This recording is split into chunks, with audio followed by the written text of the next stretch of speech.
ഒരു മാസ്റ്റേഴ്സ് ഒരു professional course രണ്ടും ഹെക്ടിക്കായി പോകില്ലേ എന്നുള്ളൊരു സംശയം. ACC എന്ന് പറയുന്ന ഒരു കോസ്റ്റ്ലി കോഴ്സാണ്.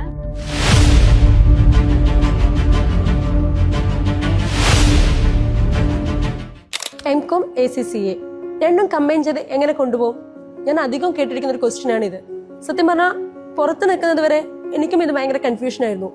എങ്ങനെ ഒരു മാസ്റ്റേഴ്സ് ഒരു പ്രൊഫഷണൽ കോഴ്സ് രണ്ടും ഹെക്ടിക്കായി പോകില്ലേ എന്നുള്ളൊരു സംശയം. UG ശേഷം I had a break in my academic career. അതിനുശേഷം എന്ത് ചെയ്യണമെന്ന് എനിക്കൊരു ഐഡിയ ഉണ്ടായില്ല. ആൻഡ് നോർമൽ ഒരു പോസ്റ്റ് ഗ്രാജുവേഷൻ ചെയ്യാനും താല്പര്യം ഉണ്ടായില്ല. സത്യം പറഞ്ഞാൽ ഡിഗ്രി കഴിഞ്ഞു ഒരു പ്രൊഫഷണൽ കോഴ്സ് വേണം എന്നുള്ള mind സെറ്റിലായിരുന്നു നിന്നുകൊണ്ടിരുന്നത്.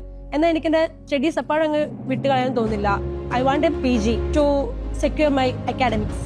But professional course alone ചെയ്യാനും I was not confident enough. കാരണം ഇറ്റ് ഈസ് ടൈം കൺസ്യൂമിങ്.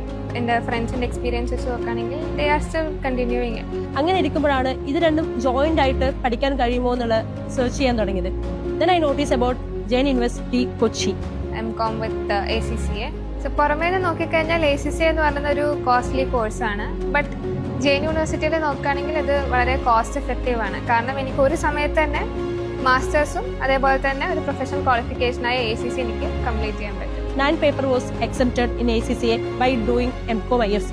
ബാക്കി എക്സെപ്ഷൻ ഇല്ലാത്ത 4 പേപ്പറിന്റെ ഫുൾ ക്ലാസ്സസും ട്രെയിനിങ്ങും നമുക്ക് ഇവർ പ്രൊവൈഡ് ചെയ്യുകയും ചെയ്യുന്നുണ്ട്. നമുക്കറിയാം നമ്മളൊരു ബുക്കിൽ നിന്ന് പഠിക്കുന്നതും ഒരു വർക്ക് പ്ലേസിന്റെ കൾച്ചറും തമ്മിൽ നല്ല ഡിഫറൻസ് ഉണ്ട്. ഞങ്ങളുടെ ഫസ്റ്റ് സെമ്മിൽ തന്നെ CFM വിസിറ്റ് ചെയ്യാനുള്ള ഒരു ഓപ്പർച്യൂണിറ്റി കിട്ടിയിട്ടുണ്ടായിരുന്നു. അതിനുശേഷമാണ് ഞങ്ങൾ ആക്ച്വലി ഓഡിറ്റിനെ കുറിച്ച് പഠിക്കാൻ തന്നെ പോകുന്നത്. എന്റെ ലൈഫിലൊരു ഫസ്റ്റ് എക്സ്പീരിയൻസ് ആയിരുന്നു എനിക്കത്.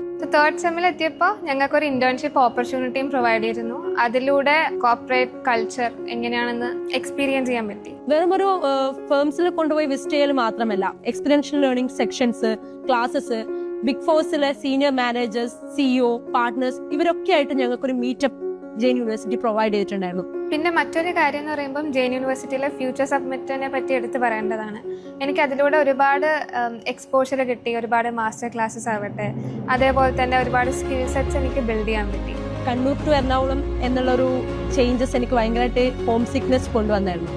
ആ ഒരു കാര്യത്തിൽ ഞാൻ ഏറ്റവും കൂടുതൽ കംഫർട്ട് ചെയ്തത് ഇവിടുത്തെ ഫാക്കൽറ്റീസ് ആണ്. ഒരു ഫാക്കൽറ്റിനേക്കാളും ഒരു പാരന്റൽ എഫക്ട്സ് ഇവിടുന്ന് കിട്ടിയതെന്ന് വെച്ചാൽ ഐ ഗോട്ട് ഇറ്റ്. അക്കാഡമിക് പരമായിട്ടുള്ള കാര്യങ്ങൾ മാത്രമല്ല, നമ്മുടെ പേഴ്സണൽ ഡെവലപ്മെന്റ്, നമ്മുടെ പ്ലേസ്മെന്റ് ട്രെയിനിങ്, അങ്ങനെ വരുന്ന എല്ലാ കാര്യത്തിലും ഇവിടുത്തെ ഫാക്കൽറ്റീസിന് ഒരു കയ്യൊപ്പ് നമുക്ക് കൂടെ ഉണ്ടായിരുന്നു. And I'm very thankful to Jain University for providing me with so much of opportunities. So even though എൻ്റെ ജേർണിയിൽ ഒരുപാട് അപ്സ് ആൻഡ് ഡൗൺസ് ഉണ്ടായിരുന്നെങ്കിലും looking back now it's totally worth it.